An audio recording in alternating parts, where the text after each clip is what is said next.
कितने ही लोग ऐसे हैं जो कहते हैं कि वे योगा का बेनिफिट तो लेना चाहते हैं, लेकिन डिफिकल्ट आसन करना उनके बस की बात नहीं।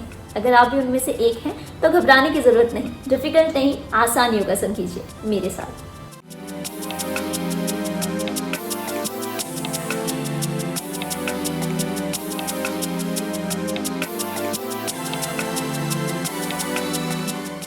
हेलो दोस्तों, प्रिटी फिट देख रहे हैं आप। आज इस वीडियो में हम बात करेंगे गोमुखासन के बारे में। Gomukhasana is one of my favourite क्योंकि ये आसन बहुत आसान होने के साथ साथ बहुत बेनिफिशियल है।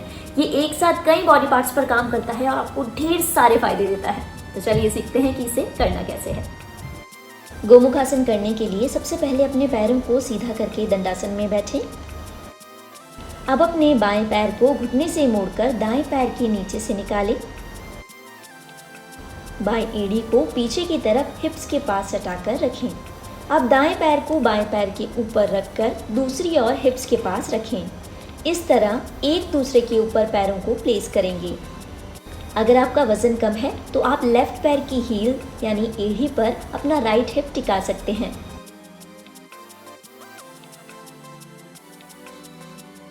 इस आसन को करते समय कंफ्यूज ना हो। जो पैर ऊपर रहेगा वही हाथ ऊपर की तरफ उठेगा। जैसे अभी हमने राइट पैर ऊपर रखा है तो राइट हैंड को ऊपर की ओर से और लेफ्ट हैंड को नीचे की ओर से ले जाकर पीछे की तरफ मिलाएंगे।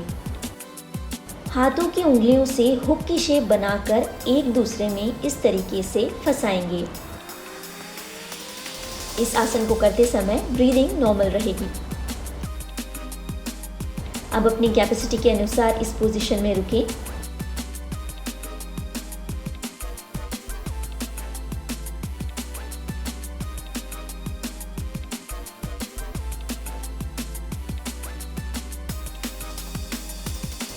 और धीरे धीरे नॉर्मल पोजीशन में आकर रिलैक्स करें।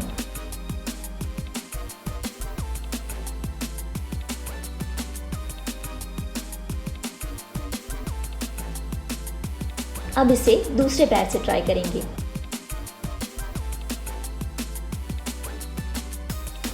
इस बार बायां पैर ऊपर रहेगा।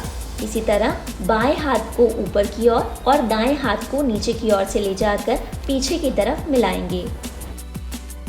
इस आसन को करते समय आपके घुटनों की स्थिति गाय के मुंह के समान होती है, इसलिए इसे गोमुखासन कहा जाता है।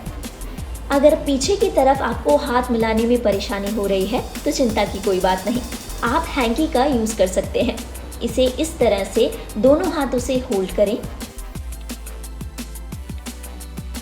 प्रैक्टिस के साथ धीरे धीरे इस गैप को कम करने की कोशिश करें। कुछ ही दिनों में फ्लेक्सिबिलिटी आ जाएगी। यदि हर रोज़ आप 10 मिनट या ज़्यादा समय के लिए इसका अभ्यास करेंगे तो थकान और तनाव आपसे दूरी बना लेंगे। पीरियड्स का समय पर न आना, गर्भधारण में परेशानी और यौनी विकारों के लिए भी ये आसन काफ़ी फायदेमंद है। इसे रूटीन में शामिल करने से धातु विकार, स्वप्न दोष, हर्निया, यूरिन इन्फेक्शन और गुप्तांगों में किसी भी तरीके के विकार दूर हो जाते हैं। इस आसन से छाती, कंधों, घुटनों, जांघों, कोहनियों, कमर और टखनों को मजबूती मिलती है। पीठ दर्द, वात रोग, गठिया और मधुमेह के लिए भी ये आसन काफ़ी लाभदायक है। अस्थमा, टीबी और फ्रोजन शोल्डर्स के पेशेंट को इस आसन को अपने रूटीन में ज़रूर शामिल करना चाहिए। इस आसन को करते समय कुछ बातों का ध्यान रखा जाना बहुत ज़रूरी है। जैसे अगर आपको कंधे, गर्दन, पीठ या फिर घुटने में दर्द है तो इस आसन को ना करें। प्रेगनेंसी के पहले 3 महीने में भी इस आसन को ना करें। अगर आपको बवासीर है तो इसे करने से पहले डॉक्टर की सलाह लेना ना भूलें। गोमुखासन उन लोगों के लिए बहुत ही अच्छा ऑप्शन है जो कि बढ़ती उम्र या फिर बढ़ते वजन के कारण डिफिकल्ट योगा पोस्चर्स नहीं कर पाते और चाहते हैं कि उनको योग का लाभ मिले। इसके अलावा गोमुखासन करने के लिए आपको ज़्यादा प्रिपरेशंस की भी ज़रूरत नहीं। बस कोशिश कीजिए कि खाने को 2 से 3 घंटे बीच के हो। गोमुखासन को आप 3 से 4 बार 50 से 60 सेकंड्स के लिए रिपीट कर सकते हैं। लेकिन ध्यान रखें, अगर आपका पैर सो जाए या फिर आपको घबराहट महसूस होने लगे तो तुरंत इसे बंद कर दें, शवासन में लेट जाइए और डीप ब्रीदिंग प्रैक्टिस करें।